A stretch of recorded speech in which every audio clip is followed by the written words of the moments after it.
Can you hear me in the back? It's not working.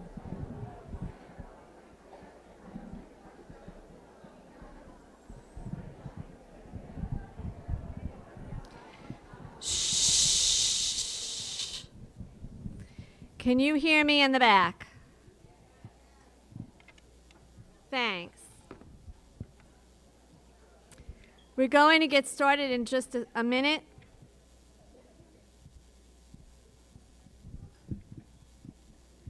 I think everyone is back from the meet and greet.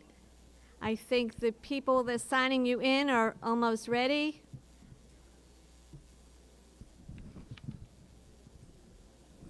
Meeting is called to order. I am Gail Glick, President of Sisterhood. I would like to welcome all of you to our third Sisterhood Luncheon. We have a great crowd today, and again, it is a sellout. To avoid disturbing those around you, please refrain from conversation during the business meeting, and of course, during the speaker. Remember that we have an hour for lunch, so you can talk to your heart's content for that hour. Also, we remind you to please mute or turn off your cell phones. Don't just turn down the volume. That doesn't prevent it from ringing. Introduce yourself to those at your table. You might not know some of them, and please wear your name tags that are on the table to get to know others. A few thank yous before we get started. The reservation coordinators, Michelle Weisbrot and June Jacobs, have done a wonderful job, and their team signing you in. If you cannot attend a meeting that you have signed up for, please contact June or Michelle and let them know in advance that you cannot be in attendance. And also, when you come in, please sign in. We need to know who is in the building at all times. To our decoration committee members who have done another wonderful job of making our luncheon beautiful and inviting as we are now in the fall season.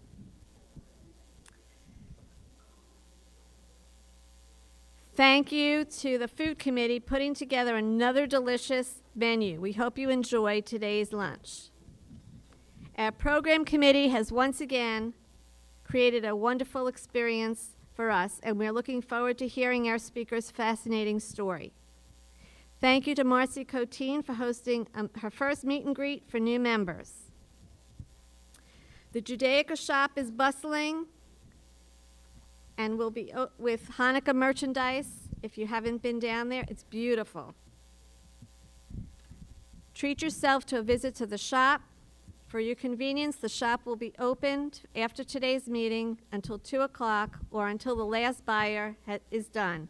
Please stop in. Look around, and if you don't have anybody to buy a gift for, buy something for yourself.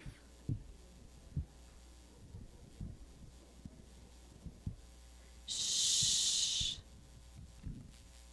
Our Unique Boutique fundraiser will be in mid-April this year. We already have made a great start in lining up outstanding vendors, but you can help us in 2 other ways.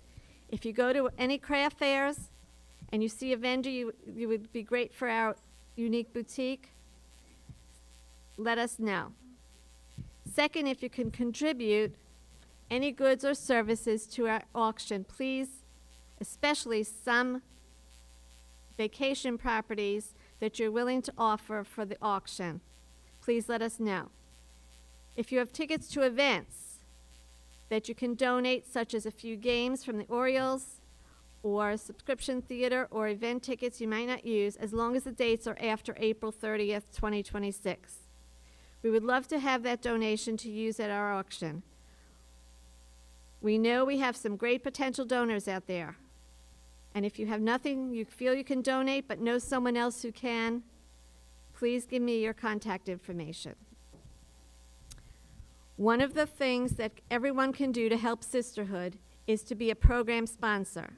which means making a donation in honor of or in memory of someone or something, and having that donation announced at the next program. Bobby Selnick will read the sponsors for today's meeting.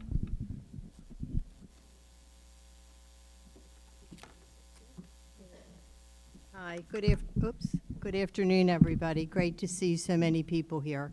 So for today's sponsorships, we've got from Susan Goldshire-Bell. I don't know where Susan is, but I'm sure she's here. Anyhow, this is for Marcy Kaplan, and I don't know where Marcy is, but I'm sure she's here. What? Oh, in the gift shop. Oh, they're both in the gift shop. No wonder. Marcy Kaplan in honor of her special Leah on Simchas Torah as the Torah bride. So congratulations to Marcy. Okay, is this better? How's that? Better?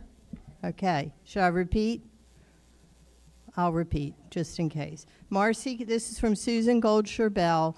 Marcy Kaplan in honor of her special Aliyah on Simchas Torah as the Torah bride. The next one's from Susan Eisenberg. Mazel Tov to Marcy Kaplan. Another one for Marcy. Susan Eisenberg in honor of Dale Kahn's birthday. Susan Eisenberg in honor of her granddaughter Madeline's upcoming bat mitzvah. So Mazel Tov to her and the family. Gail Glick for Myra Coonan, who's not here, but I'll let her know, on the birth of her granddaughter, Alana Rose Coonan. Gail Glick, another one, Marcy Kaplan, in honor of the honor bestowed her on Simchas Torah. And my last one for today is from Dale Kahn, in honor of Susan and Joe Eisenberg's granddaughter, Madeline's bat mitzvah. So consider doing sponsorships. The money goes right to Sisterhood, and it's a good way to acknowledge a lot of life events. Thank you. And it's on behalf of myself and Gloria Luchinsky. Whoops.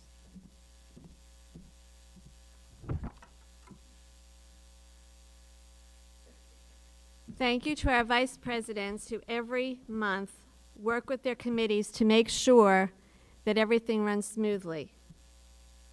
I'd like to call on Patty Levin and Helen Friedman to give their reports. Patty first, and Helen will be giving Myra's reports.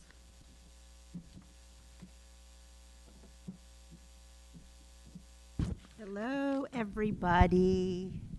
Okay, can you hear me? Eat the mic, they say. All right, I'm going to do this. I'm going to give reports, and kind of like in date order, so of when things are happening. So the first thing is Federation. There's a lunch, the next meeting, on November 13th. Have you all seen that email about the Federation lunch? So look for that from Federation, not from us, but from Federation. So that event is at Baltimore Hebrew Congregation on Thursday, November 13th at 11:30. Rabbi Sorokin is the speaker. So to register for that event, you go to the Federation website, and it's only $18. The next event in order is on Wednesday, November 19th. This is Rabbi Schwartz speaking to us, the Rabbi's Book Review. And I understand there are already 50 people that have signed up for this, Rabbi Schwartz. So he's going to talk about the book called The Plot Against America by Philip Roth. The novel is set in the early 40s during the Second World War and focuses on a Jewish family in Newark, New Jersey.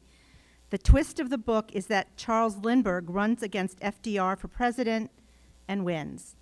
So you have an isolationist and an anti-Semite in the White House. So for that event, you bring a lunch, dairy lunch, and we're going to provide desserts, snacks, and drinks.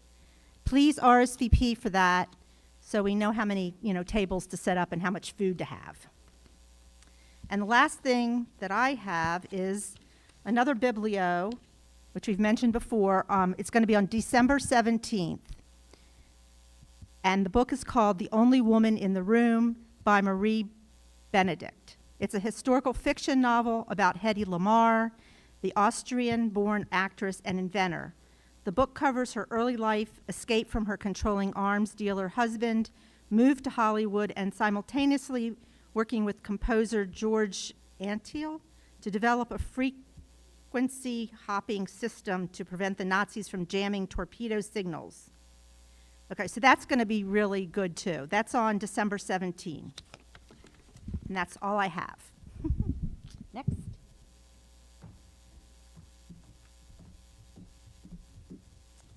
Hi, everyone. Can you hear me? Can you hear me now? How about now? Okay. I have a few reports from Iris committees. Judaica Shop, please remember to visit the Judaica Shop and see all the beautiful new merchandise. It will be open after the luncheon. Check out the new hours posted on the shop door. JTS Torah Fund, remember cards are on sale at the back of the room to support JTS Torah Fund. The sale of these cards supports the Jewish Theological Seminary. All Beth El rabbis are trained at this seminary. 6 cards for $20, 180 makes you a benefactor, and you receive a beautiful pin. There are cards for every occasion. See Jane Croson or Gail Sugarman at the back of the room, and they just let me know that as of today, we have 22 benefactors. That's fantastic. Thank you, everybody. Okay, next, luncheon reservations. Our next general meeting is December 1st. Last day for in-person sign-up is Wednesday, November 19th. Our meetings have been a sellout lately, so don't wait to sign up if you are interested in attending. If you are a subscription holder or have already signed up for December's meeting and find that you cannot attend, please let Michelle Weisbrot or Donna Underman know as soon as possible, and thank you. Okay, on to my reports, and I'll try to be brief. Programs, join us for our next meeting Monday, December 1st, when we hear about the May 2025 Pulitzer Prize winning reporters from the Baltimore Banner. Lynn Venetoulis, who helped found the Baltimore Banner, and Sarah Walton will give an overview of the Banner, and then we'll introduce Elisa Zhu and Jessica Gallagher, 2 of their 3 Pulitzer Prize winning journalists. If you are not registered for the meeting yet, please find a flyer in the lobby and register today so you are not locked out. Okay, Sisterhood will again partner with the Jewish Book Council, which promotes books with Jewish content, to present 4 virtual evening programs where well-known authors will speak to us live via Zoom at 7:30 p.m. about their books and their life journeys. Please join us for our Meet the Author series starting Monday, December 8th, with author Liz Naftali, the great aunt of a child hostage. She tells a compelling story in Saving Abigail of her niece who was taken as a hostage on October 7th. On Monday, January 12th, author Jennifer Coburn will talk about The Girls from the Glimmer Factory, a historical fiction about 2 former friends on opposite sides of a Nazi propaganda effort at the Reisenstadt concentration camp. On Monday, February 9th, author Elizabeth Hyman tells the true story of 5 young Polish-Jewish women in the resistance in the Warsaw Ghetto against the Nazis. And our final Meet the Authors program will be Monday, March 16th, when author Alicia Joshi will tell about her historical fiction, 6 Days in Bombay, about a young Anglo-Indian nurse who embarks on a journey to uncover a mystery and prove her innocence after a famous painter dies in her care. Please see the flyer in the lobby for more information on the authors and information on how to register for this exciting series. Okay. Got a lot of papers here, I apologize. Okay, shredding. Shredding for 2025 is over, and they deserve a hand. So Sandra Cameron and Denise France want to thank you all for your support and help at the shredding event. A lot of planning went into the event, which was over within 3 hours. Our Sisterhood members work together with respect and dignity and have fun while we meet and spend time together. Thanks again for your help in unloading bags from the cards, collecting monies from our guests, and of course, thank you for bringing your unwanted papers to be shredded and uncluttering your house. We look forward to working with you in the future on shredding and participating in some way. We will be in touch for October 2026. We don't have the date yet, but it'll be coming. Sisterhood Shabbat will be held on Saturday, April 11th. Please save the date. It's a wonderful Shabbat service led totally by Sisterhood members. The service will be followed by a beautiful and delicious Kiddush. Social action. Thanks to everyone for your generous donations and continual support for those in need in our community. We will continue to collect for Paul's Place as well as diapers and feminine hygiene products for the Reisterstown Crisis Center, as well as winter coats for all. As you can tell, winter's upon us, or almost upon us. In addition, we will begin collecting cash and checks for Chai Lifeline, a local organization that provides care for Jewish families with children who are experiencing severe health issues. We are still collecting tabs for the Ronald McDonald House. Thanks to everyone for your generosity. And let's see. Trips. Okay. The trip committee has a lot going on, so here we go. On October 23rd, we drove to Frederick, Maryland, where the touring, lunching, shopping, and the fall foliage colors made this a very enjoyable outing for all. On Sunday, November 16th, we will travel to New York City, where the main event of the day is a musical Just in Time about Bobby Darin's life and music. On the drive back to Baltimore, we will enjoy a delicious meal from Ben's Deli. We had a lot of interest in this trip, and we do have 2 buses going to New York City. There will be a trip to Washington, D.C. on December 11th. The trip opened on October 30th, and we have 1 spot left. Our first stop will be the People's House, which is a replica of the White House through the years. Then we will have lunch at the popular Founding Farmers and Fishers Georgetown restaurant. Our afternoon experience will be at the Planet Word Museum, where words and language are brought to life in fun ways. So, like I said, we only have 1 ticket left at this point in time, 1 seat left on the bus. We are finalizing the virtual trips that will be available for you during the winter months, as well as the day trips for the spring. The first virtual escape opens on December 12th and will be to Argentina. And then mark your calendars for Wednesday, January 21st at 7:30 p.m., also on Zoom. There are no membership requirements for this trip. Please share your flyers. Everyone is welcome to join us. And a reminder, we have been notified that ShowCloud wants to verify that when you pay for a trip, you really are you. And thus they are asking you to apply a code to your registration. The best way to do this is to register online with your computer and obtain the code on your cell phone or iPad. Also be aware sometimes the code will be sent to your spam, so you might want to check your spam if you don't see it in your regular email. And thanks to everyone for supporting us. We love preparing the trips and sites and appreciate your interest. And last but not least, Unique Boutique, which seems so far away, and it'll be here before we know it. It'll be held on Sunday and Monday, April 12th and 13th. Initial vendor letters and contracts have been sent to all potential vendors. We are mailing out additional letters and contracts to vendors forwarded to Randy by members of Sisterhood. Several vendors have already committed to us, and we will send another round of letters later this month, since many will forget about the original letter they received from Randy. An initial planning meeting will be held next week. Several members have expressed interest to volunteer 1 or both of the days of the event, and a list will be created for future assignments. As you can see, we have a lot of wonderful things going on. Thanks to all of the committee chairs and members for all you do. Thank you.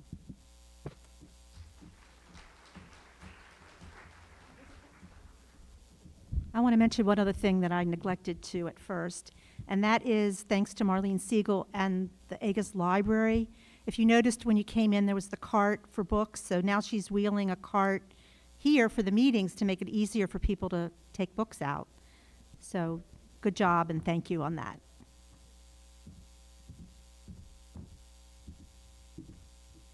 Thank you to the vice presidents. I have a few important announcements for you. We are trying to get to know all about you. We want to know your interests, who you are, and what, so that we can plan for you. On your table, there is a questionnaire for you to complete. If you don't see it, raise your hand, we'll get one to you. Please take the time to help us get to know you. I will give each one of you a raffle ticket if you return your questionnaire to me. There is a gift for you if your ticket is called. And this one is a white ticket. It's different from the raffles that Harriet and Marilyn are selling. And I already had one table hand me their sheets already, so they are already done. Just raise your hand and somebody will come around.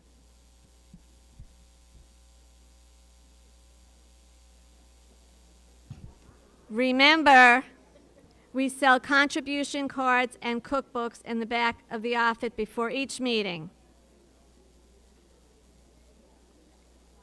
Shh. You can buy them before a meeting or during lunch. and the cookbooks are for sale in the Judaica shop. Any checks that you submit should be made out to Beth El Sisterhood, not Beth El Congregation. We're two different accounts. Harriet and Marilyn are selling tickets for the raffle, which will be held at the end of the program, and they are sitting at table 17. So during lunch, if you want a raffle, they will be over there. On Thursday, November 6th, I was just handed this a little while ago. Thursday, November 6th at 7 p.m., please join us here at Beth El, the BJC for Crystal Knot 2025, the legacy of Chief Prosecutor Benjamin Ferencz. Thursday, November 6th at Beth El Congregation. Take part in an intimate conversation with Scott Ferencz, nephew of former U.S. Chief Prosecutor Ben Ferencz, who was the lead prosecutor in the Nuremberg trials. This program commemorates the 80th anniversary of the beginning of the trials. There will be an interview moderated by BAL reporter Robert Lang. I'd like to call on Randy Jacobs to lead us in the prayer and the Hamotzi.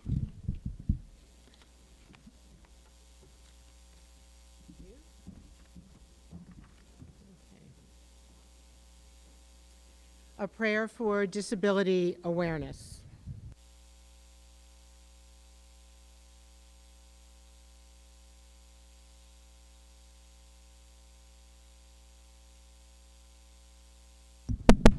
There we go. Okay, can you hear me now? Okay, we'll do that again. A prayer for disability awareness. Baruch atah Adonai Eloheinu melech haolam mishana habriot. In essence, the prayer means, blessed is the Creator who makes creation varied and who makes creatures different. It reminds us not to judge, not to be biased, or exclude people who are different, and to remember that we are not all meant to be the same. We should notice differences and appreciate them. The traditional Jewish community in both Eastern and Southern Europe was quite restrictive in its insistence on conformity to social rules and had clear expectations of what was considered appropriate behavior. At the same time, Jewish blessings and folk stories constantly promote the idea that we shouldn't judge people by the way they look or act. Elijah the prophet, a magical character who heals and sustains those who invite him in, often appears as a vagabond and a beggar, testing those around him to see whether they could be charitable and welcoming, even if he didn't conform to those social rules. Don't judge the book by the cover, or as the original Hebrew says, don't judge the contents of a jug by its exterior. In this way, you could receive Elijah's blessings. This is a great reminder to check our biases and our judgments, along with how we respond to those around us. After all, the person we don't welcome could be Elijah. And let us say, Amen. Okay. One quick announcement. There's a Mercedes parked in front in the handicap spot. Tag number 63358. It's a 4-door car. Please move it. The speaker needs to park there. If you did not receive a list of the books from Susan Hackerman from Biblio in September, she's sitting at table 2. She'd be happy to give you a list. And that was the list from Paula Gallagher from the library. Did this go off? Okay. Okay, you all have the bread on your tables? Okay. Got it? Baruch atah Adonai Eloheinu melech haolam hamotzi lechem min haaretz. Amen. Enjoy.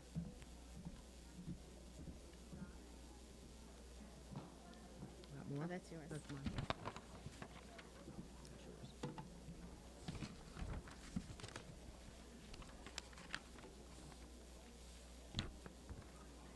Marlene Siegel will now call the numbers for lunch. Please remember that once everyone has been served, there will be one buffet table with remaining food, and you can go back for an additional helping. Do you want this?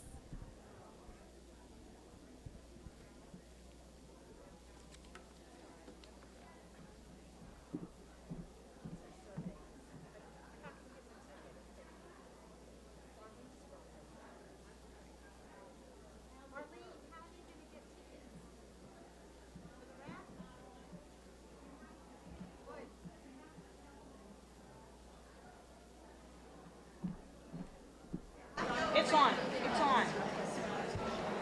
I am seated at table 2. If you have a survey that you want to turn in, please bring it to table 2. Thank you. If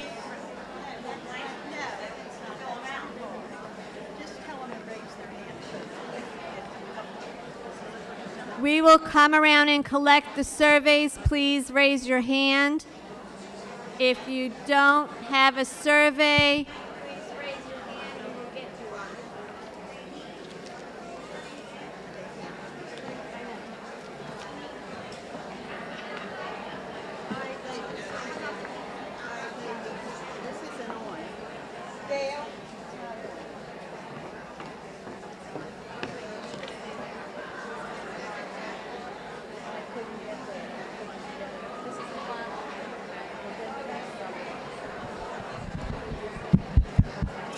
All right.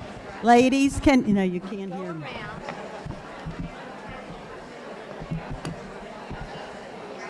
Ladies, if you listen closely,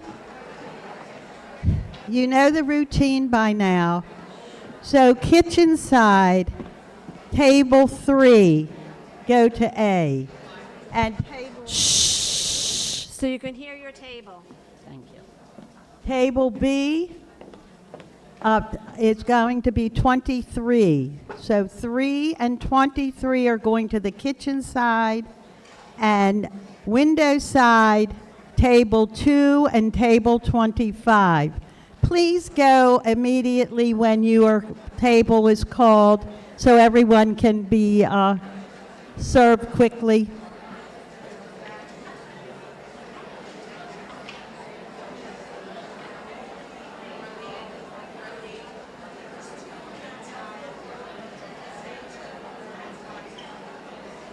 Is going to C side, and D is table 25. A was 3, and they should be up at their table. Table 13 is going to the kitchen side, table A. And table 27 is going to the kitchen side, table B.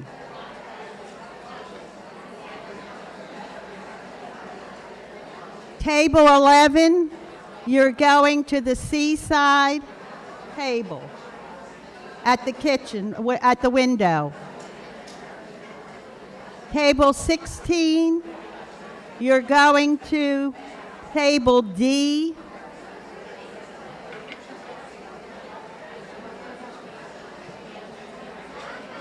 Again, table 13 is going to table A on the kitchen side. Table 27 is going to table B on the kitchen side. Table 11 was going to table C on the window side, and table 16 is at table D on the window side.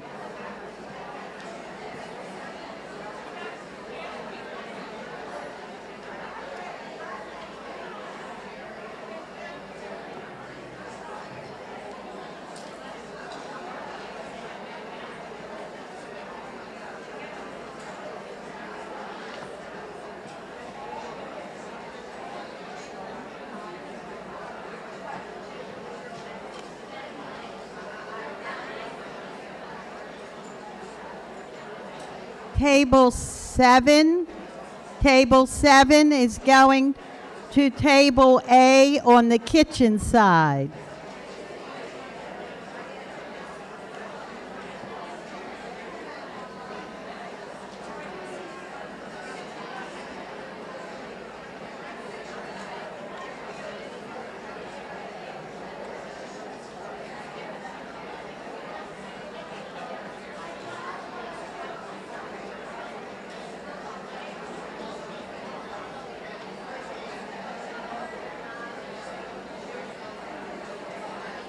People, please move through the lines quickly.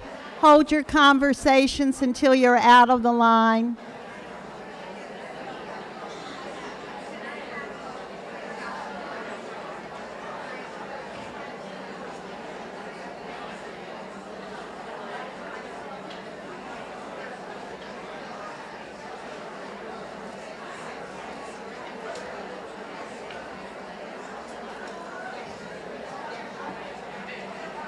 Table 18 is going to table B on the kitchen side. Table 18, you're going to table B. Table 1. Table 1 is going to table C. And table 20 is going to table D. That is on the window side.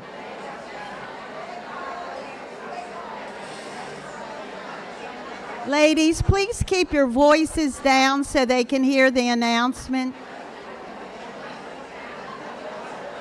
Table 7 went to A. Table B was table 18, went to B. Table 1 is at the C table, and table 20 is at the D table.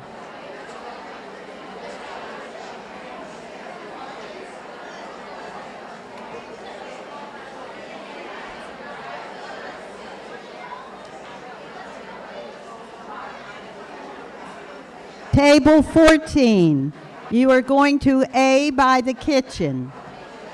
Table 14, A by the kitchen.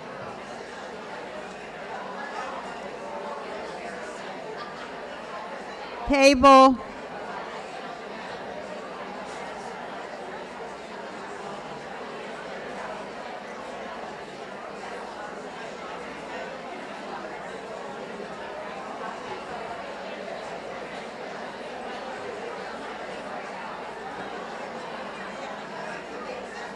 Table 22, you are going to be on the kitchen side.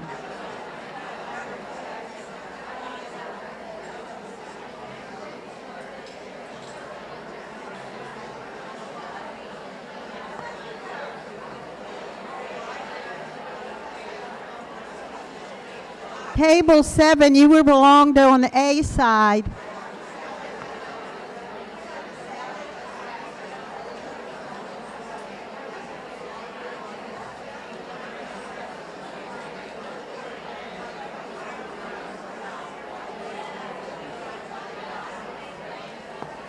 Ladies, please go to the side that is designated for you. You're making it longer because you're going to the wrong table.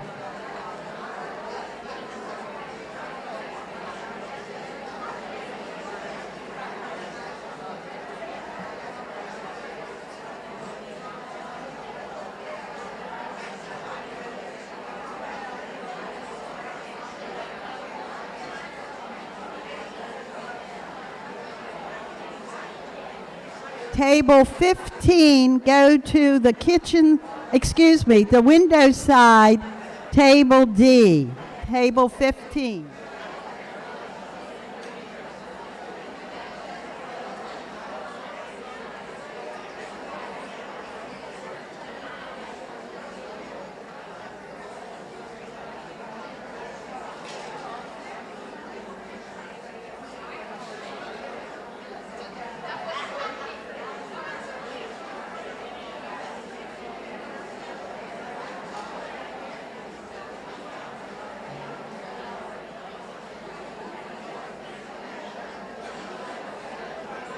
Table 14, Table A on the kitchen side.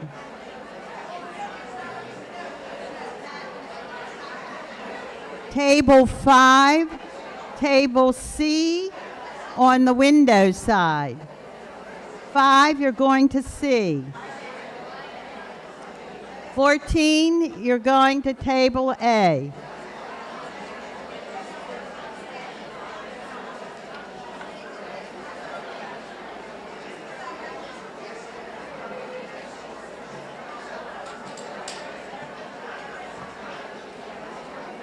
Table 26, go to Table D on the window side.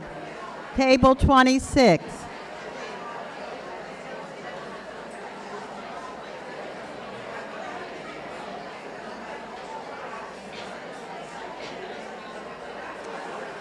Table 9, go to Table A on the kitchen side.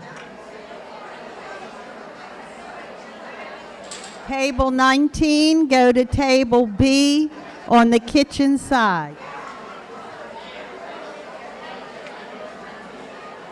Table 12, go to Table C on the window side.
Table 17, go to Table D on the window side.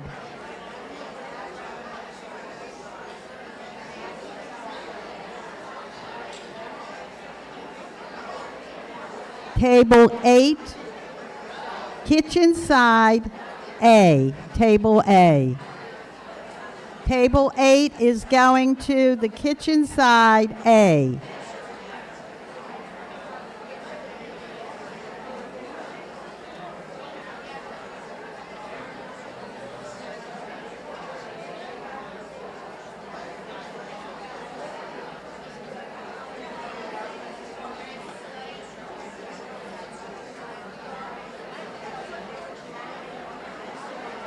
Table 28, go to Table B on the kitchen side.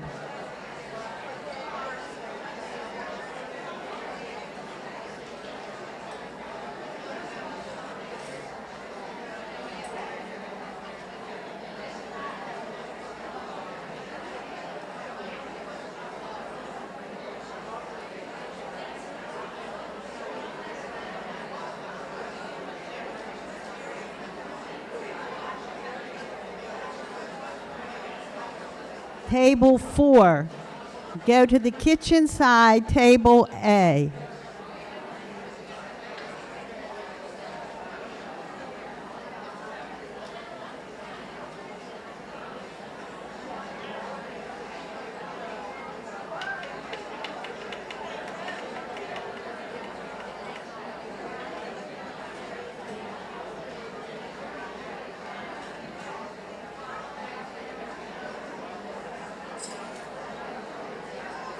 Table 4, you've been called.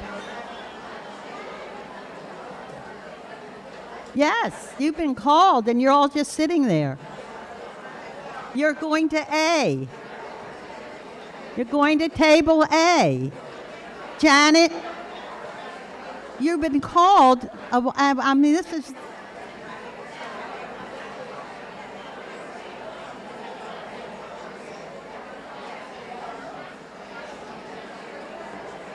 Table 10, You are going to table C on the window side. 10 goes to table C.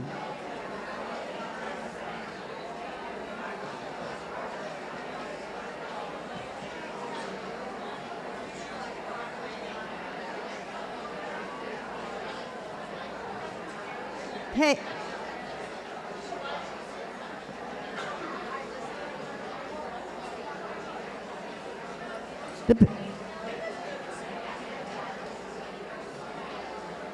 Table 28, you were called to go to the window side, kitchen side, excuse me.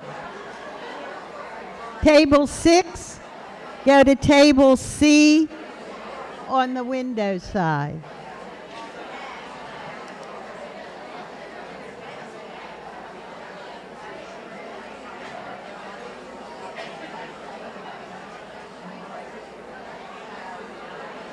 Table 24, go to B on the kitchen side.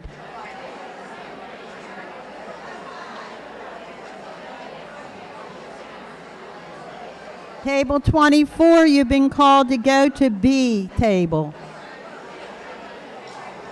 And table 21, you were going to D on the window side.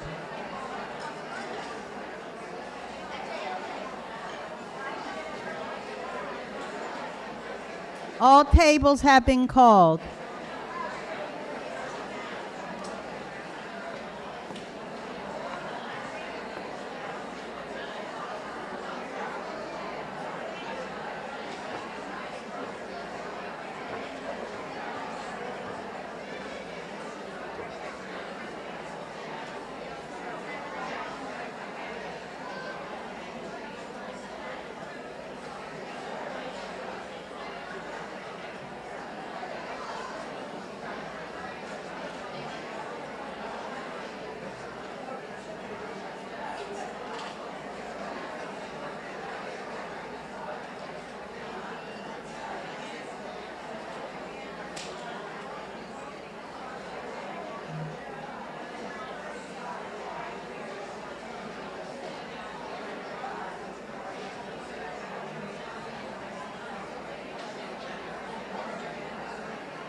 If anyone still needs a survey, please see me. I'm at table 2. We're going to call it in a minute.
sheet. That's all.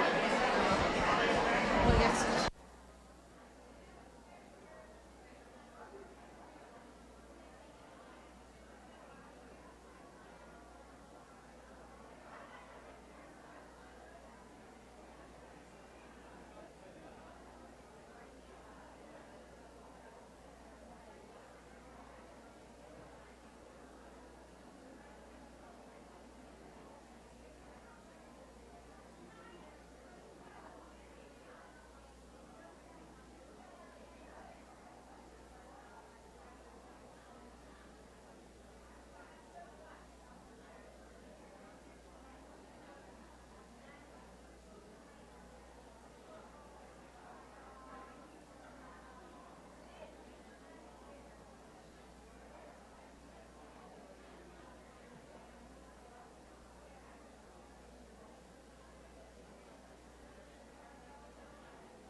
I think you're going to have to go on the other side.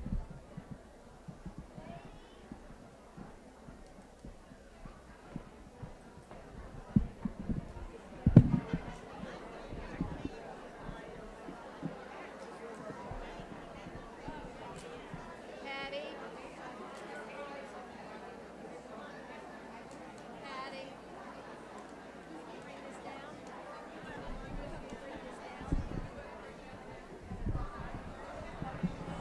Perfect. Careful. Right here. Just pull it out of here a little bit. Okay, that's it. That's it. You can't go much further. Oh, you could. Okay. We have to wait for Amy. And we have to wait for Linda Botea.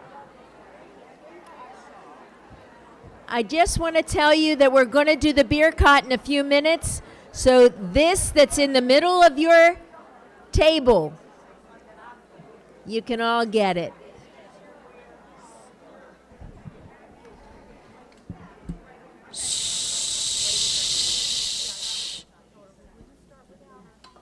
Is she coming? Is she coming? We have a few minutes. We're going to get ready for beer cot, but before that, I'm going to pull a flyer, my survey flyer. instead of the raffle tickets. Good idea. Here, Sonia, pick one.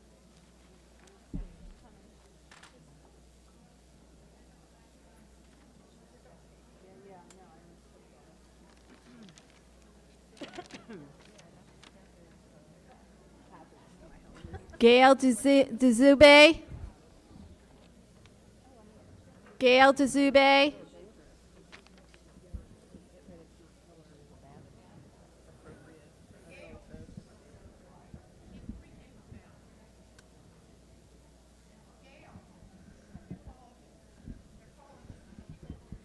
Gail Dezube.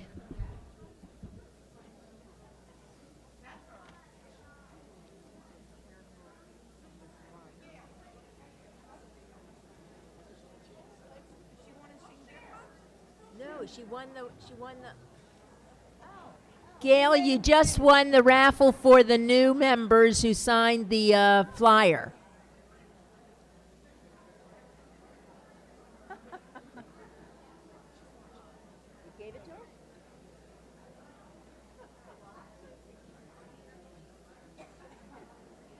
That's all right. We can sing slowly. Come closer, everybody. Now, if anybody holds this in front of me, it would be great. Yeah. No, not the. No, yeah. Give it to me. Yeah, follow that. Can you see it? All right. Can you all hear me? Can you all hear me? Please pick up your beer cart. They're in the middle of your table. And the big thing is for you all to respond on anything that you can. English is not real hard, so you can do that for sure. You can also go la, la, la, la. I'm Betsy Narrow. I am the beer cart with my beer cats. All right, are we ready? Are we ready? Oh, that's good. Have Rai Nivarech. Yehi Shem Adonai Mevarach Mi'ata V'ad Olam.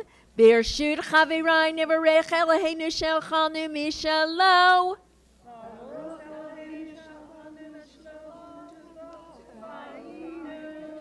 Baruch Eloheinu Shelchanu Mishalo. Uvtuvo Chayinu. Baruch Uvaruch Shemo.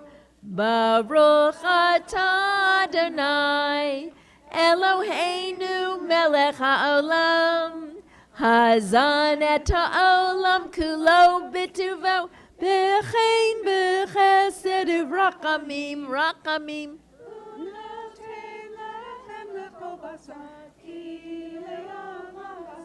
Ki le'olam chasto.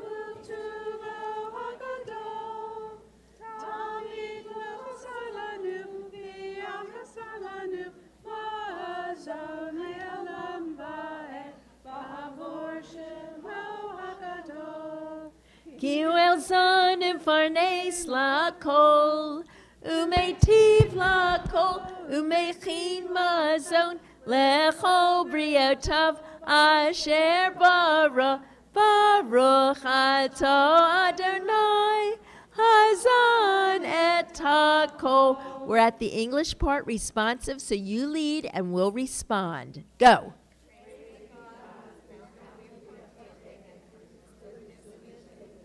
By your grace and loving kindness, O Lord, you nourish and sustain us. We thank you for our liberation from bondage and our heritage of freedom.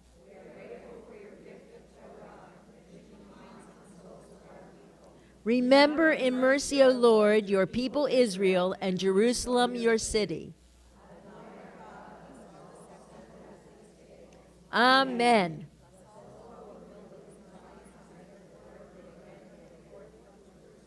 Amen. Amen. Now let me tell you, this next part is transliteration on the next page. So if that helps you, I'll take it. Kakatu v'yachalta v'savata uvarakta et Adonai Elohecha aha aretz hatova asher natan lach baruch atah Adonai haaretz v'al hamazon. Uvenei Yerushalayim ir hakodesh bimheira v'yameinu.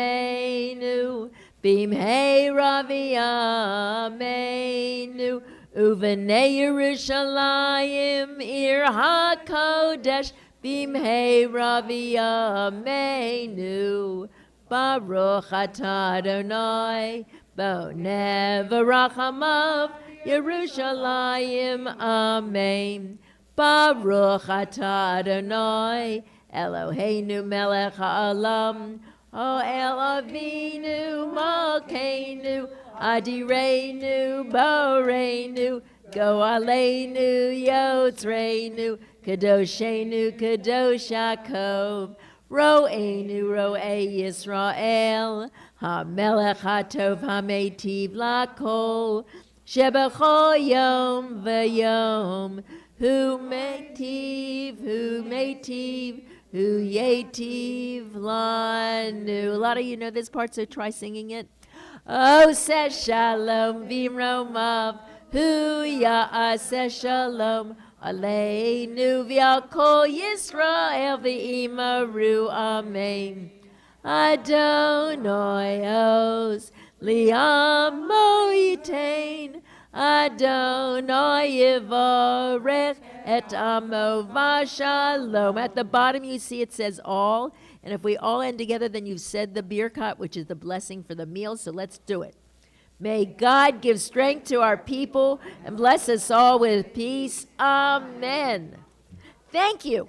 Thank you. Thank you. Here, let me help you get out of here. I'm good. Just watch this I will. while you're... It'll go this way.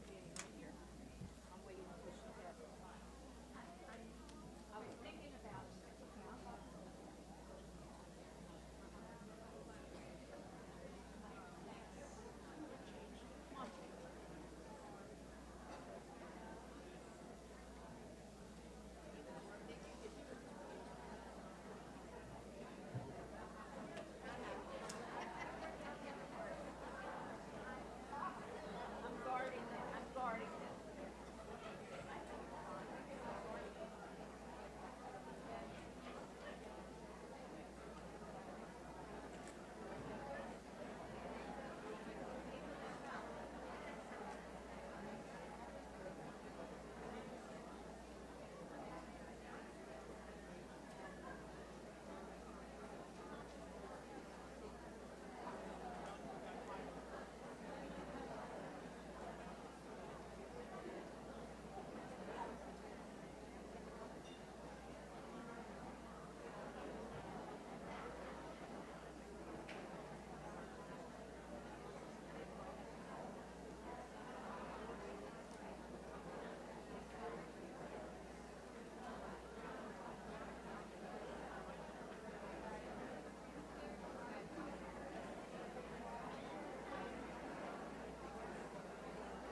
we can stand up here.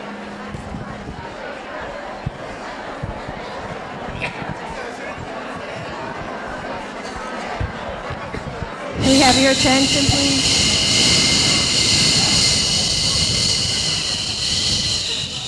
Okay.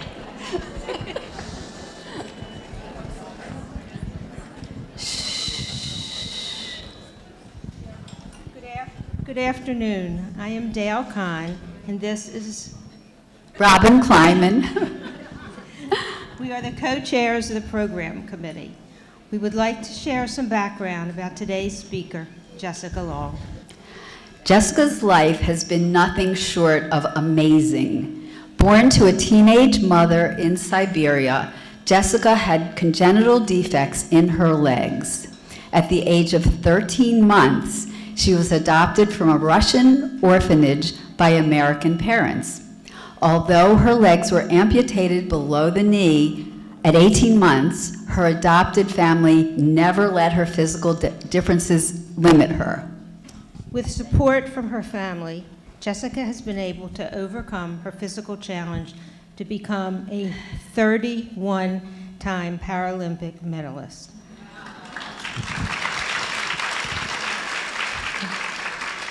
World champion and record holder. She is the most decorated Paralympian in the United States.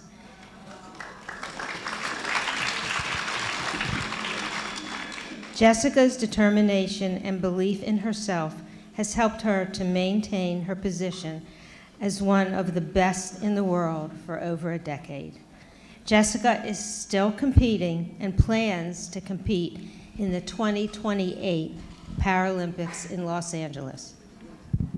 Now, as one of America's most decorated champions and winningest female athletes in U.S. history, her work focuses on succeeding in the water and inspiring others outside the pool. Jessica is also an author, speaker, and advocate for disability awareness, adoption, and women's leadership. Her books include Unsinkable, From Russian Orphanage to Paralympic Swimming World Champion, and a wonderful children's book, The Mermaid with No Tail. We have them here. I'm going to hold them up in a second. And her most recent book, Beyond the Surface. I will try to send out these book titles in an email so that you can see how to get them. As a bonus, we are so happy that Jessica's proud grandparents were able to join us today. We want to start by playing a short clip, the Super Bowl commercial from 2021 featuring Jessica.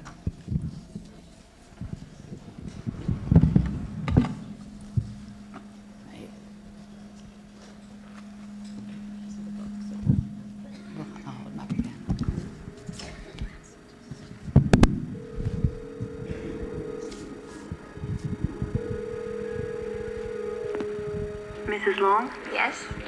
We've found a baby girl for your adoption, but there's some things you need to know. She's in Siberia, and she was born with a rare condition. Her legs will need to be amputated. I know this is difficult to hear. Her life, it won't be easy.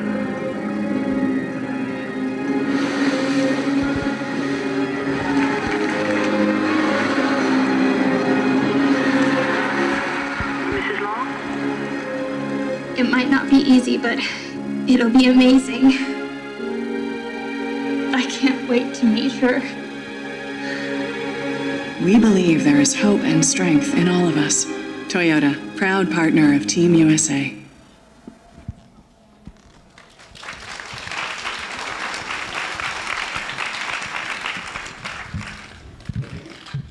Lights, please. Okay. And now it is our pleasure to welcome Jessica Long.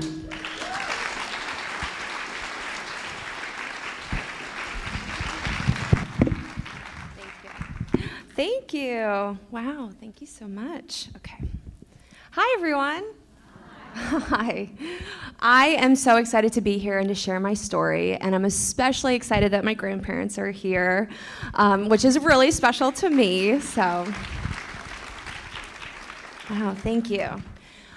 My story starts all the way back in Siberia, Russia. I was born to a young Russian girl, and due to a birth defect that I was born with called fibular hemimelia, she was just not able to take care of me. And she put me in a local orphanage in hopes that I would one day be adopted. Around that time, my now parents, Steve and Beth Long, who had 2 children but were told that they couldn't have any more, looked into adoption and went to an adoption meeting and were told that I needed to be adopted very quickly. I think it's really amazing, and I love my parents, but it truly is amazing the faith that they had, knowing that, I had leg deformities that needed to be taken care of very quickly. And I've asked them since, how did you know I was the child that you were meant to adopt? And they said, Jess, we just knew that you were going to be ours. They said the moment they got back in that car and drove home that they knew that I was going to be their daughter. My parents also decided that if they were going to go all the way to Siberia, Russia, they were going to get another child in need. So they got my now brother, Josh, who was 3, and I was 1. We came to the U.S. in March of 1993, and it truly is amazing how everything worked out, because a few years after we were adopted, they had another little girl, and then they had another girl. So I am one of 6 kids, 4 girls and 2 boys, and I absolutely love being a part of the Long family. But growing up for me, I definitely faced a lot of challenges. At 18 months old, I had both of my legs amputated below the knee. I had leg deformities, and I had on each side, I had a foot with 3 toes that they amputated so I could be fitted with prosthetic legs and learn to walk, as you see today. But I think for me growing up, there was a lot of confusion, right? There was a lot of questions and a lot of frustration. You see, I think once my 2 little sisters were born and I got to see that they had legs and didn't have to go through all of the surgeries and pain that I had to go through, I think that somewhere in there, I got really, really angry. And often I would ask my parents the question, why? Why did I have to be born differently, right? Why did Hannah and Grace have their legs and I didn't? I would ask him if I did something wrong, because I must have been punished for me to have to go through so much pain at such a young age. And I went through a lot of pain. One thing my parents didn't realize when I was adopted with fibular hemimelia is that every time I grew, I would have to get another surgery. And for me, my whole life I've been overcoming, right? Even to this day, I'm still overcoming. And I have learned resilience and what it means to keep moving forward. But back then, we would get my right leg done and we would get the bone cut back. And I would have to rest and recover, and then I would get fitted for a new set of prosthetic legs, and then I would have to, learn how to walk all over again and do steps and stairs and hills. And by the time I was really recovered, it was time to do the next leg. So for me, I really, really learned to appreciate sports and movement, I think, during those times of rest and recovery. For so many years, I had done gymnastics when I was 4 to about the age of 10, and I loved gymnastics. I loved the uneven bars, and I loved running around and doing somersaults and flips everywhere I went. But over time, the doctors were really afraid that I would damage my knees. So when I'm not wearing my legs, I walk on my knees. To me, my legs are like really tall shoes. They're the first thing I take off when I get into the house. So it just made sense that we would try to find a sport that I didn't have to wear my prosthetics. And every Sunday after church, we would go to my grandparents' house, and I would swim in their backyard pool. So it just made sense that, what if I joined a swim team? I was 10 years old when I joined a swim team, and I'll never forget that day. I walked in on the pool deck with my dad, and most of my life I've been the girl with no legs. Almost everywhere that I've gone, I'm the girl with no legs. And it was no different that day when I walked in on the pool deck, I sat down, and I took off my 2 prosthetic legs, and I walked on my knees over to join my new swim team. But I loved it. I love the feeling of freedom that swimming gives me. I love the feeling of not having to wear my 2 heavy prosthetics. And I love feeling no different than the girls and the boys that I was swimming with. And I thought it was really cool when I could beat the girls and then the boys with legs. I kept going back, and I had an amazing coach who worked on my technique. And even though I didn't have a kick to move me forward, we found ways to work around that. We found ways to have the best technique possible that kept me super high on the water and allowed me to go forward with as much power as possible. It wasn't long after I'd been swimming on a local swim team for about 2 years that we were at a local club meet, and one of the officials came over and said, her times are good enough for the Paralympics. And at the time, you know, we had obviously heard of the Special Olympics and we knew about the Olympics, but we didn't know that there was something out there for someone like me to compete against others who were very similar to me. The word para in Paralympics means parallel to the Olympic Games. So we are alongside the Olympics, where we compete for gold, silver, and bronze, and world records, and we compete about 2 weeks after the Olympic Games, and we are under one entity. And I knew right then and there that I wanted to become a Paralympian. I somehow, you know, I'd only been swimming for 2 years, but we ended up going to one of my very first Paralympic meets in Minnesota, and at the time, I was only a freestyler. And in swimming, there's 4 strokes, but at this moment in my life, I was only swimming the freestyle, and I'll never forget, I swam well all weekend, but my parents were really preparing me that, you know, Jess, you've been swimming for only 2 years, you know, let's aim for the Beijing Paralympics in 2008, when you're a little bit older and you're 16. But my whole life I've been determined, and my whole life I've wanted to prove people wrong. So there we are, I swam well all weekend in my 3 freestyle events, and the next morning, I think it's so funny, the next morning we met in a room very similar to this, where Team USA was gonna be announced, and my mom and my sisters slept in, because I didn't think I was gonna make the team. I just went with my dad, and one by one I saw my teammates and friends being called to Team USA, and then all of a sudden, they called Jessica Long, and I went up to stand with Team USA as the youngest member at 12 years old. Thanks. I think for me, this was a major turning point. You know, I got to go and compete over in Athens, Greece, and it was pretty amazing in my very first race in the 100-meter freestyle, which is 2 laps in an Olympic-sized pool.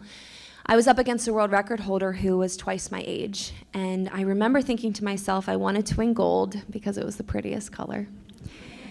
And there I am, you know, in swimming, there's a prelims to make the finals. You have to be the top 8, and I somehow made the finals, seated first. But there's a lot of different strategies in swimming. Some people don't swim as fast in the morning just to make the finals, so I knew that night that I was gonna have to fight to win a medal. So there I am, 12 years old, youngest member of Team USA. I get up on the block.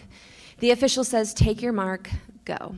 We jump in, and if there's something about me, you know, I'm always a little behind at the start with my legs, but it's not how you start, it's how you finish. And there I am, swimming and swimming and swimming, and I later found out that at the flip turn, I was actually in 5th place, which is not any position for a medal.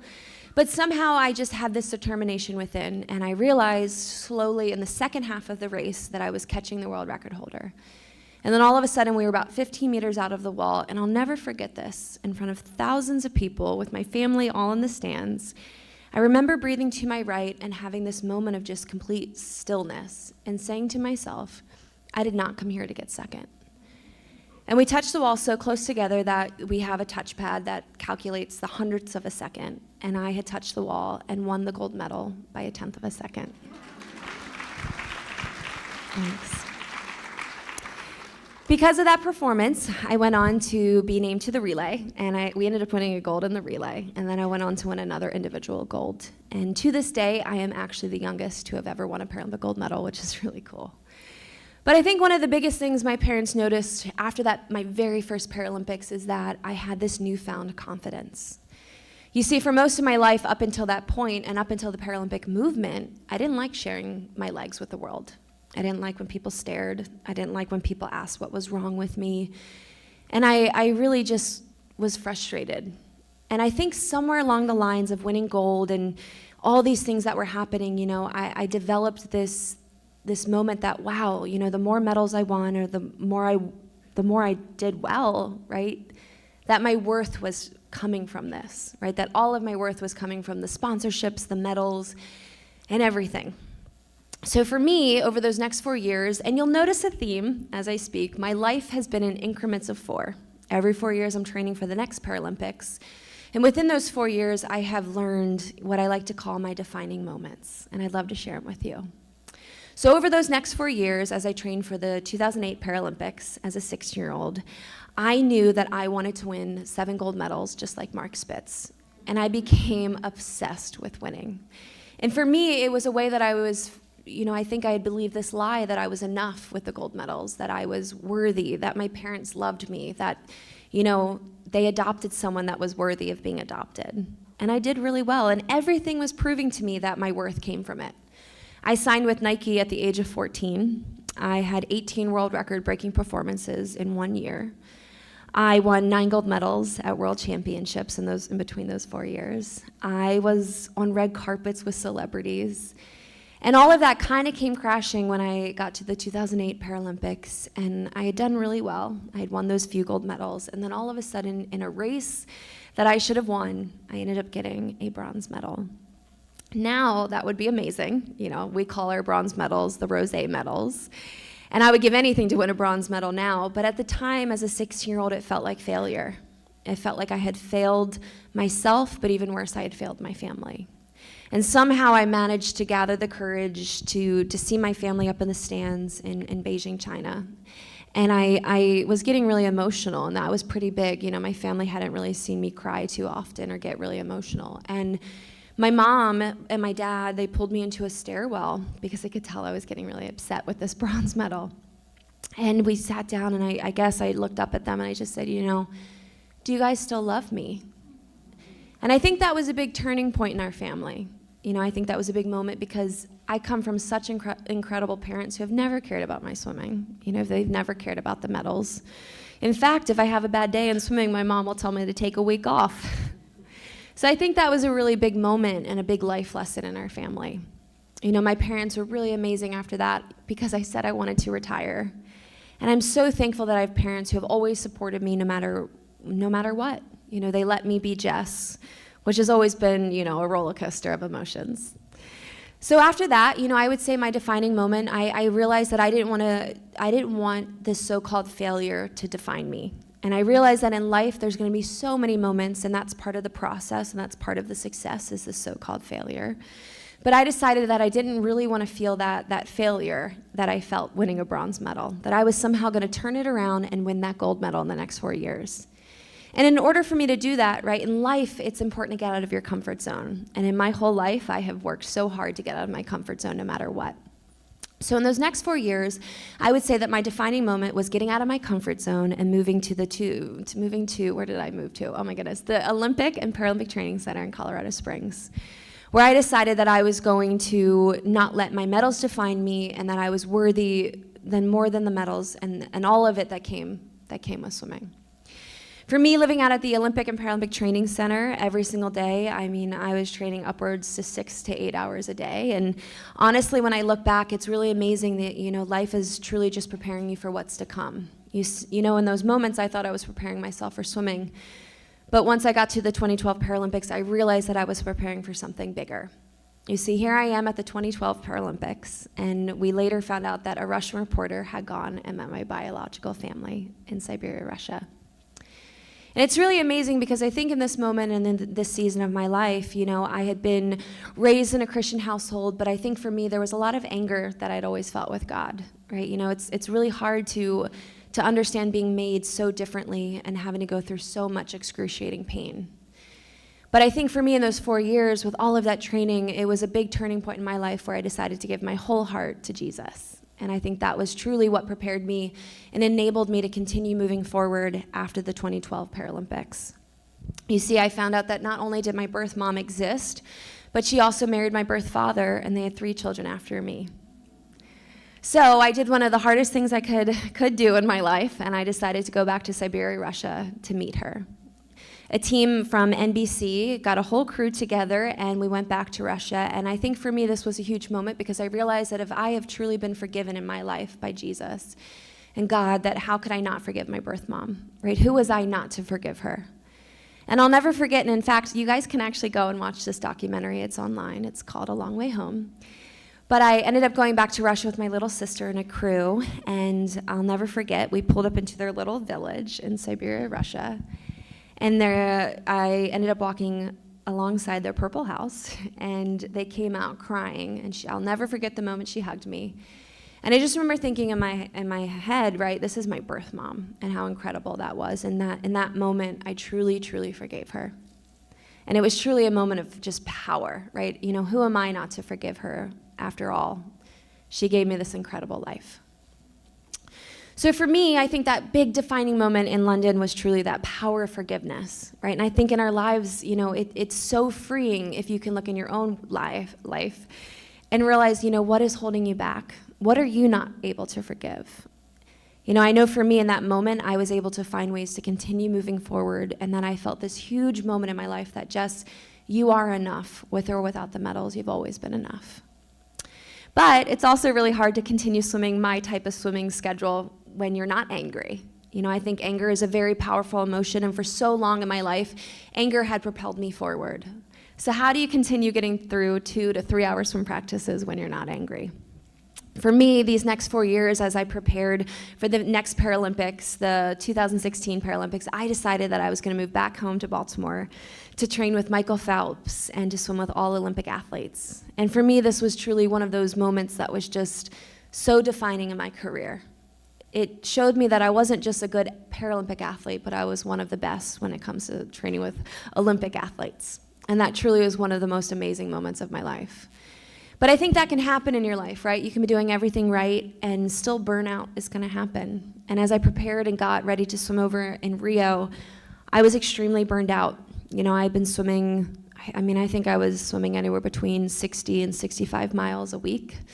I was waking up at 5 in the morning and going to bed anywhere between 7:30 and 8, and it was really just a moment that I really had burnout. And there I am in Rio at the 2016 Games, and I had trained for 4 years, and I'd swam with Olympic athletes, and I did everything that I was supposed to. And I just remember thinking that I just couldn't wait for this competition to be over, the biggest competition that I've been training for.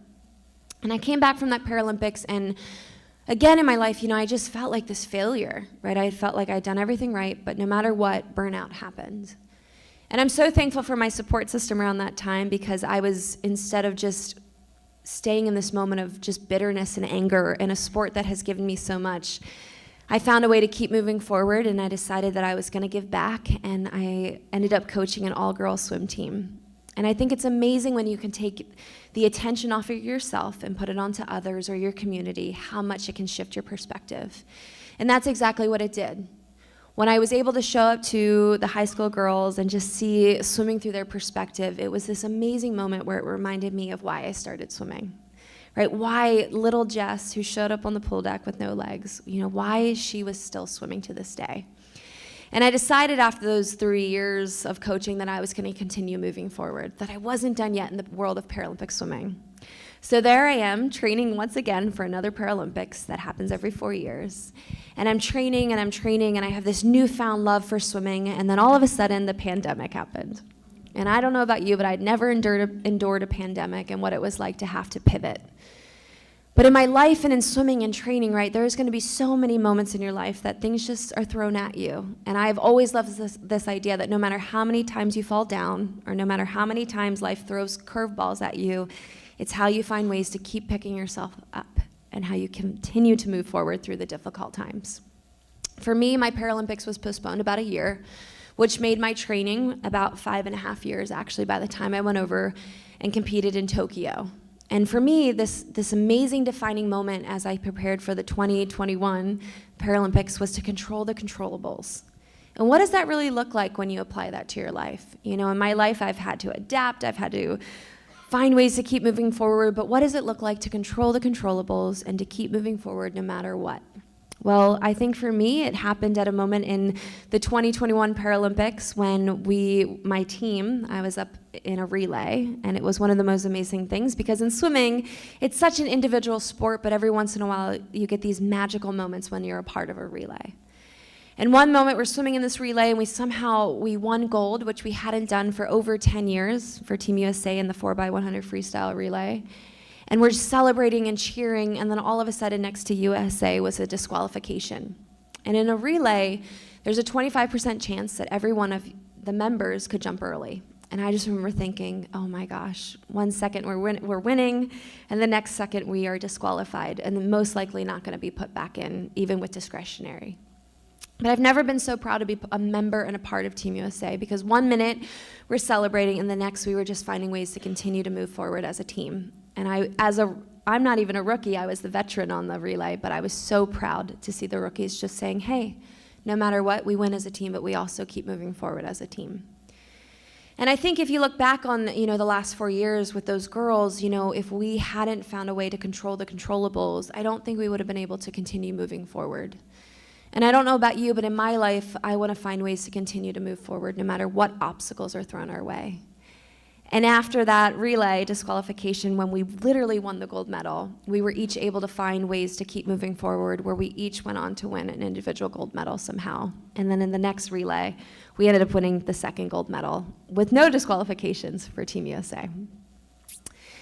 Last year at the 2024 Paralympics, I definitely really struggled. You know, I'm coming towards the end of my career. I have one more Paralympics left in me. But it was really, really important in my life. You know, we had a 3-year training cycle with the pandemic. It was pushed a year, so we had 3 years. And I think for me, I was just so tired, right? I had won the gold medal. I had stood on top of the podium. I had gone through so many life lessons of forgiveness and failure and finding ways to keep moving forward and pivoting and to control the controllables. But when I look back, I realized that I was able to apply every single one of those life lessons to that moment. And in Paris, it was definitely a really challenging moment. You know, I'd always been the girl who had won. I'd won many gold medals, but for whatever reason in Paris, I just mentally was struggling. And I knew that it was the second to last competition before I was done finishing this race. In my first 2 races, I ended up, one of them, I think my 100 back in Paris, I ended up getting 6th place. And then I got a 4th place in a race that I'd won for 4 consecutive Paralympics. So I'd won that race for 16 years straight. And it's really, really hard to just find ways to pick yourself up in front of, you know, I swam those races in front of 20,000 people to be the girl that's expected to win. But when I look back, you know, I realized that just the success was just being here, right? The success was just showing up on those blocks and being there in Paris last year. And in my last 2 races, somehow, with the strength of my support system and my friends and my family, I was able to somehow come away with 2 gold medals. This one. Thank you. Right now, I am training to finish my final race, this big race that I started at the age of 12, which will be the 2028 Paralympics. And I'm so excited for it to be on home soil and to have my last games be in the US. You know, so often people have asked me, you know, Jess, you know, how do you keep moving forward? And I think for me, it simply goes back to that little Russian girl who refused to give up. You know, for me in my life, I definitely have had moments of doubt and frustration and confusion, and I have tried to find ways to just see the positive and the good and to see the purpose of my life. And often people have asked me, you know, what is the longevity? How do you keep moving forward? What are your keys to success? And when I look back, I've really tried to calculate about 3 keys to my success and what continues to push me forward. I think the first key to my success is my support system, truly. I have been given the most amazing support system of people who have loved on me, who have pushed me to show up to practice, you know, whether it's my coaches who see me at 5 in the morning when I'm not exactly cheerful and want to be there, whether it's my parents who drove me back and forth, you know, my grandparents who allowed me to stay at their house when I was figuring out my training, my PT, my prosthetic doctors, every single person has played a huge role in my success. And so often people ask me, you know, what is it like to stand on the podium and to get a gold medal? And honestly, it's this amazing moment of relief because I've dreamed it for so many moments, but it's also this moment that I get to get the gold medal, but really it's every single person who has gotten me there. And it really, really is this amazing moment when you realize that you're only successful because of your team behind you. I think the next key to my success is truly my resilience. And so often people have asked me, you know, how do you define resilience? It's showing up time and time again, even when you don't want to. It's creating these small little habits in the moments when nobody is watching. You know, for me, the Super Bowl commercial that you got to watch, that was 19 years in the making of me showing up to practice day in and day out when nobody knew who I was. And it truly is amazing that through those small moments of resilience and showing up, that somehow I was able to have a Super Bowl commercial to show with the world that adoption is powerful, forgiveness is powerful, that lives matter. And through that Super Bowl commercial, the amount of messages that I've received of people saying, because of that Super Bowl commercial, I decided not to abort my baby because of your story. And that truly is the power of showing up and creating small moments of resilience, because you never know how your story is going to impact the world. The final key to my success is determination. My whole life I've been determined, and in a way I've had to be. You know, for me, all of those years and the amount of surgeries that I had on my leg, there was not an option to quit. And I can remember moments climbing onto the operating table as a little girl, holding the anesthesia over my mouth, and just knowing that quitting was never going to be an option in my life. My parents tell this really cute story. When I was little, I was at one of my brother's baseball games, and I guess I had seen all these kids going up and down a hill. And for me at the time, my prosthetics came off really quickly. Right now, they're in sealed tight unless I hit a button. But back then, my prosthetics were not as high tech, and they said, anything with a hill that was not level was really difficult for me to walk on. But they said over the course of my brother's baseball game that I went over with the other kids and I tried to walk up and down this hill. And they said, Jess, you fell down many times. But we would look over and we would always see you putting back on your prosthetics, standing up and trying again and again. And they said at the end of that baseball game, I was able to go up and down that hill looking just like the other kids. And I think that's exactly who I am, right? No matter how many times I've fallen down, I've found a way to get back up and put on my legs. For years, I think that question was a big question, right? In the beginning, I said, why? Right? Why was I born differently? And why did I have to go through all of this pain? And why? I would ask that question. And through this entire journey of my Paralympic swimming career and just the lives that I've been able to touch or speak to, it's turning that why into why not me. And I think that's truly how I live my life today. Why not you, Jess, to inspire the world? Why not you to have this purpose? Why not you to have these true prosthetic legs that even though they're hard, right? Even though my legs are still hard, every day I still wake up and I'm still an amputee. Why not you to be an inspiration to those who need it? And it's a role I don't take lightly. Again, I have incredible parents who taught me to be a role model, and I'm so thankful for them. But I think no matter what, right? Why not you to live this extraordinary life, right? Each and every one of you has a story, right? You're hearing my story. But every single one of you has a powerful story to share, and you matter, and you have purpose, and your story is not done yet. So no matter how many times you fall down that hill, no matter how many times you might lose your legs, find a way to pick yourself back up, put them on, and keep moving forward. Thank you.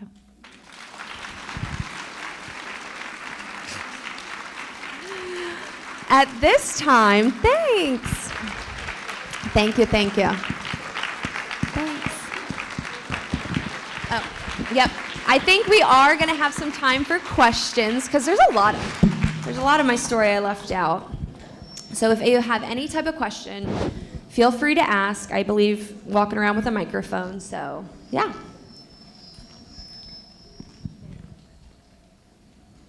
Cool. This is probably my favorite part of speaking. I love the questions, so. Hi. Hi. How do times in swimming compare from Paralympic swimmers to the Olympic swimmers? And what precludes you? I mean, is there literally a written rule that said if you are disabled, you cannot compete in the Olympics? Yeah, that's a really great question. Actually, I think to date, we've had about 11 Paralympic athletes also compete in the Olympics, and that's all the sports across. So in Paralympics, I think there's 22 sports unless they just added another. But for me, I came very close to making the Olympic trials. I also realized in that moment when I trained with Michael Phelps and a group of 16 Olympic athletes that it was enough for me just to train with them, right? I think that to me showed me that every single day I could do the exact same work. And I don't want to ever adapt or change too much with my legs when it comes to swimming, right? I don't want special treatment because of my legs. So every single day when I trained at NBAC, I was the only one, I'm on my knees, I'm looking up at people who are 6'2". I did the exact same work. But there is a difference, which is why we have the Paralympic movement, right? There are people, and I think what's amazing in the Paralympic movement, right? Anyone could become disabled, right? We have people we have lawn mowing accidents, we have cancer survivors, we have a girl who lost her leg 2 years ago to a shark attack who just competed in the Paralympics and won 2 silver medals. So it really is this amazing movement. I mean, it's elite, right? We're Team USA, we're under the Olympic and Paralympic Committee. So I believe, though, there is 11 Paralympic athletes who became Olympic athletes as well. Yeah, great question. Any other? Hi. Okay. Hello. What an amazing story. Really inspirational. But as I was listening, the whole time I'm thinking, the first time you said, why me? I'm thinking, did you ever just consider that maybe you were the one who was chosen, that you had the fortitude, everything inside you. You had all the right stuff, and you were the strong one, and you could handle it, and you were just going to keep going. And you have. Yeah. Yeah, I mean, I think that's a really sweet thought, but I think there's also, I mean, determination came from a lot of pain, right? It wasn't that I was just given, I mean, yes, I have a mentality to never give up, but I also didn't always have a choice, right? And being born without legs is really hard, right? You're seeing the success of it. My grandparents have witnessed the surgeries and the infections and my bone coming through my leg.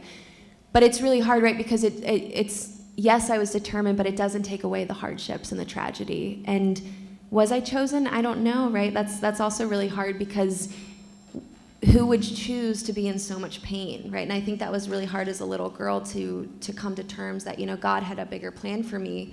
But it also made me really angry with God at times, right? When I was told that at 6 years old, and I would look around at little 6-year-olds being 6, and here I was going back in for another surgery with draining tubes and so much pain, right? So I am so thankful. I know that I have purpose now, but sometimes I think we confuse strength, or we say, I might butcher this. Sometimes, right, my pain is still valid, right? What I went through was still really valid, and there was no choice but to continue to move forward. But I'm still, even to this day, right, I do a lot of therapy, and I really am grateful for my therapist, but it's also amazing to look back and think, hey, you're also allowed to be really sad by some of those moments because it was hard. So that validation is also important. But yeah. Did you ever, here I am, over here. Hi. Hi. Did you ever consider anything except for freestyle? Oh, yes, I actually swim all the strokes. Yes, I swim all the strokes. So I only made Team USA. See, this is why questions are great. I made the Paralympic team just swimming freestyle. But when I went on through Athens to Beijing, I developed all of the strokes. So that year when I had the 18 world record-breaking performances, I was swimming everything you could think of. And I've had an incredible coach who still coaches me. You know, I've had so many different coaches, but my coach here in Baltimore in Towson has kind of remained my overall coach. He checks in with me. If I've ever worked with a different coach in another state, I can send videos to my coach, Andrew, and he's like, hey, you're doing this with your hand.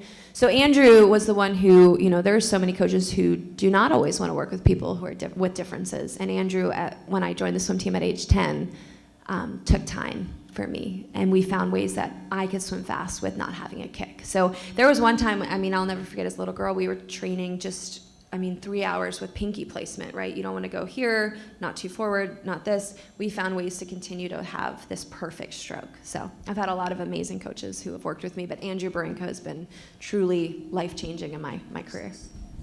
Thanks. If this is too personal or difficult a question, I respect your decision not to answer. But oh my. So there are Olympics, there are Paralympics. Where do you see trans women athletes as functioning who are elite athletes, but they also have a different path? Yeah, I mean, definitely, that's a hard question. Who wants to answer it too? Yeah, I mean, I think everyone has a right to fit in and to feel valid and important. And I'm really grateful for the Paralympics because it allows me to fit in, where it's a place where I fit in. I think that we're still navigating that as a team, as Team USA, right? There's still a lot of rules and regulations that they are figuring out. Thankfully, my only job is to compete and to show up as an athlete. But I'm grateful for the Paralympics because it gives me a place to feel that I'm not alone. So, yeah. It's a very politician way to answer. Next question. Here's the question. Hi. It was inspirational and beautiful and heart-throbbing and heart-fulfilling all at the same time. And thank you for sharing your story. What's your next step after your next Olympics? Where's your next goals? And do you live here in Baltimore? Do you have a family here? Yeah. So I've been married for 6 years with my husband, Lucas. We just bought a house maybe 2 months ago. We're slowly moving in. It's been a whole thing. But I mean, I really, really love giving back to my community, especially talking to young little kids, I think is so important. Just because for me as a little kid, I know what it's like to feel different or to not see anyone who looks like me.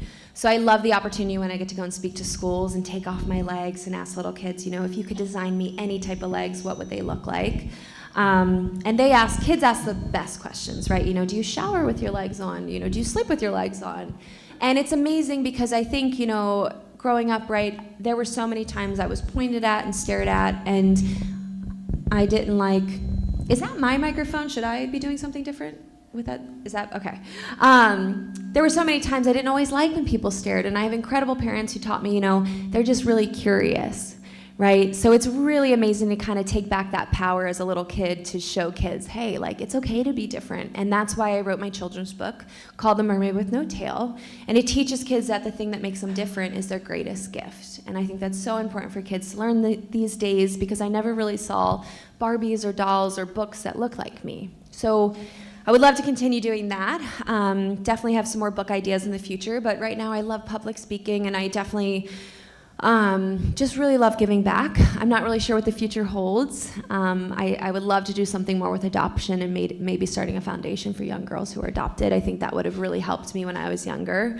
Growing up, I definitely knew that I was very different, right? I was adopted, I was born without my legs, and I was also born on leap year. So I just always felt very different as a kid. But we'll see. I'm really excited, but right now my eyes are very focused on LA in 2028. Do you keep in touch with your birth mother? That was my question. Oh, sorry. Who? Oh, I don't know who said that, but My question was, do you keep in touch with your birth mother? Yeah. So social media is amazing, right? There's so many great things that it can provide. So I still talk to her. I think one of the most amazing things I've learned in therapy that it doesn't have to be black or white, right? I can stay in that gray area and think of my Russian family, who I met, right? I met them, but also love my Baltimore family. And some days it's harder than others to talk to her, because it's just a really hard thing to just grasp, right? To comprehend that I have this family over in Russia, but I was also adopted into an amazing family. So I still write her. I think I wrote her maybe 2 weeks ago. We checked in. I'll send her pictures, or if I ever find any baby pictures, I'll try to send it to her. But I really highly recommend. It's a really beautiful documentary when I went back and met her, and I think it's on Peacock or YouTube, but it's called A Long Way Home. So it's me going back to Russia. Here. Hello. Hi. Hi. I'm really curious about the technique that Michael Phelps used to enable you to be so buoyant without the use of your legs in swimming. What would you like to know about it? Was there any special techniques in order to keep your body so upright so that you could have fluidity across the water? Yeah. Well, I thankfully have a really strong core, and that's kind of what a lot of swimmers use with or without legs, right? So we developed this way of swimming where you don't really want to have your belly kind of bloated or big or forward. There's ways to tuck your ribs down to almost be in a plank position, which allows me to really rise when I swim. So when you think about swimming, right, I don't want to always lift my head because my hips will drop. So there's so many little techniques, and that's probably why I'm still swimming, right? Swimming is this amazing sport that you're racing the clock, you race the people next to you, but you can always learn something, right? I'm learning ways that, your head position matters. You can do tons of drills for your head position. There's so many different techniques or forearms or ways that you drop or breathe. So swimming is such an amazing sport that you're just constantly learning, and I think that's what keeps it really fun and interesting for me. Yeah, thank you. Any more questions? Hi. Hi. I was just wondering if you had stayed in Russia, if you would have gotten the kind of medical care that you got here. Well, I don't know. I'm not in Russia.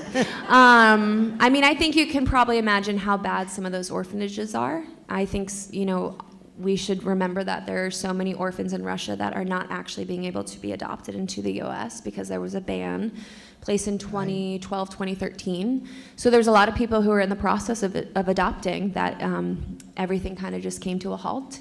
So it's actually really, really sad. I think that we need to remember to just often think of the orphans and all those who didn't, get adopted. It's actually really, really sad. So when I went back to Russia, I did go to the orphanage I was adopted from, and I met the woman who handed me over to my dad, Steve, which is my grandparents' first son. But they did say, they were like, since your dad, Steve, there's been no other orphan who's ever been back besides me. I was the only orphan to have ever gone back and met the woman who handed me to my dad. But you can imagine, I mean, orphanage it's not a great place, right? And we have a lot of orphans or a lot of people who are adopted from orphanages in the Paralympic movement. And a lot of their stories are really, really tough to hear. And I'm thankful I was adopted when I was very young. So it was a really much better situation. But yeah, it's really tough. It's hard. Well, we're glad you're here. Thank you. Thanks. Thank you. Any other questions?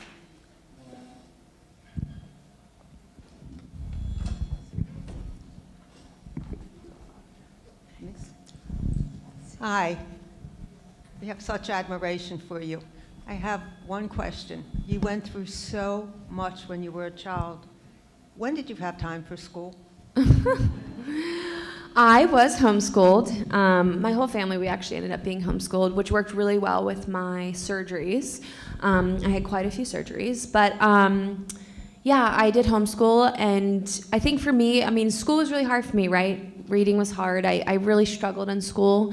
And years later, through therapy, we learned that my body was actually very much in a fight or flight situation. And if you read about the effects of anesthesia when you're a child, like it's really, really wild to read all about that. But I had a hard time comprehending, right? My body was fighting so much pain and so many little things. In fact, I mean, when you talk about the pain that I've gone through, right, it's amazing, right? So much of it is done.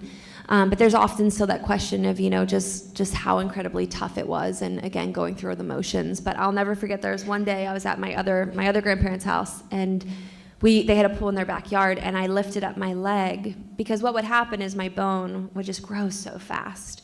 And if you think about little kids and how fast they're always growing and getting different shoes and stuff, that's kind of how my legs were. It had nowhere to go, the bone, and it would curve. So I remember it was a day we had finished church and we were gonna go swim in the pool, and I lifted up my leg, kind of like this, and I saw the bone pop through.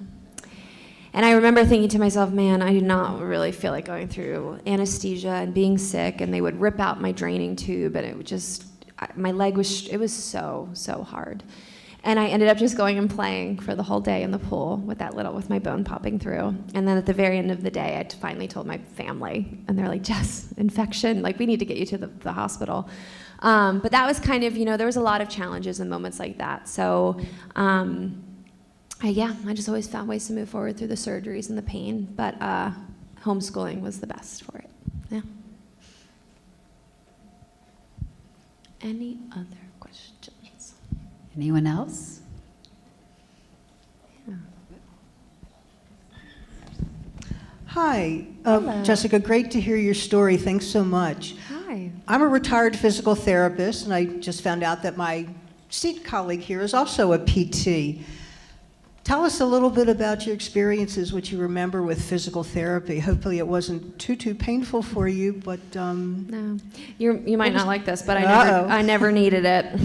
Excellent. No, that's super. You did your own PT. Nope, I did it all on my own. My parents actually signed me up for PT, but they quickly canceled that appointment because kids are very adaptable, and I learned how to do everything on my own. So, I think there's beauty with being, I was born without my legs, so I didn't have to go through something traumatic.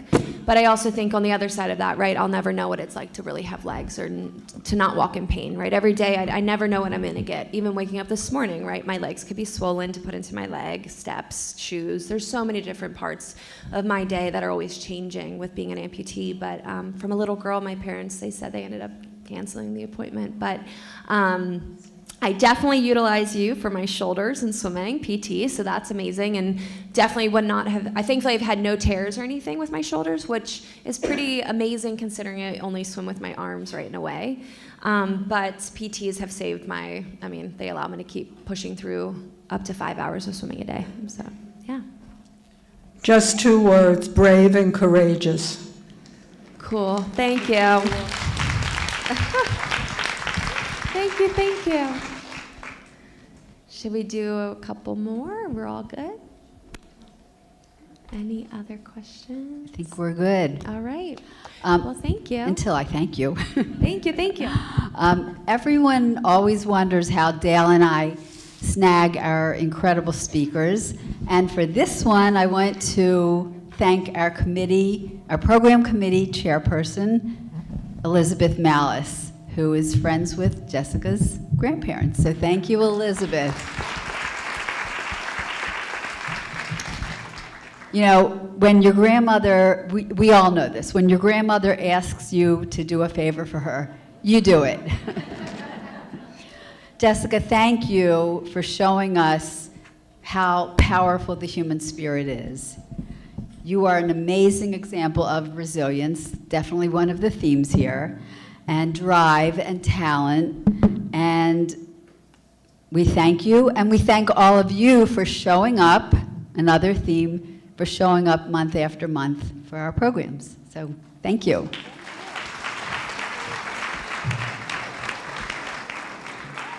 Oh, and I do want to remind you, I will be sending out the titles of Jessica's books. I think maybe a great Hanukkah present. The illustrations are beautiful besides the story for the children's book. So we will be sending that out for your information. Okay, we're going to pull the raffles, so stay tuned. And can one person from each table remove the flowers and bring it to either side? Thank you.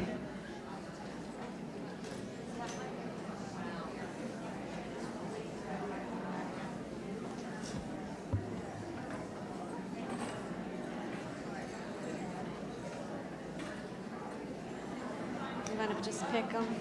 Want to pick two? I was going to ask.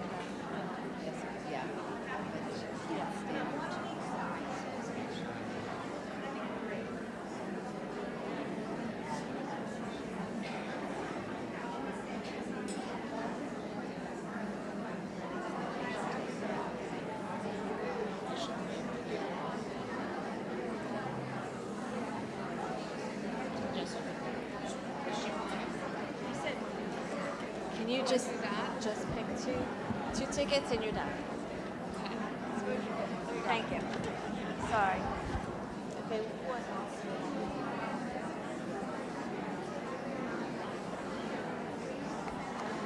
else? Okay. Number 2715686. 2715686.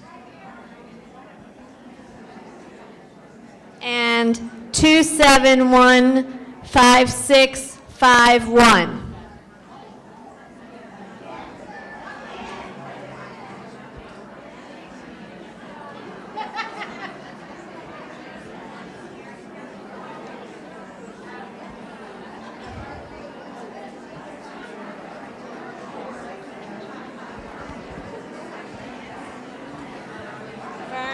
Fern.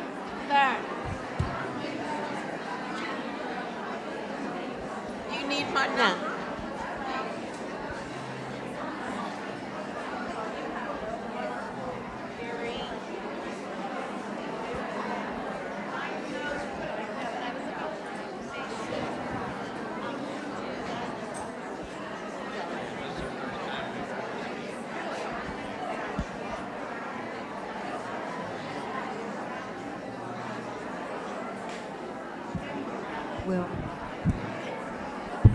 Will one person from each table bring the flowers over by the window? Thank you.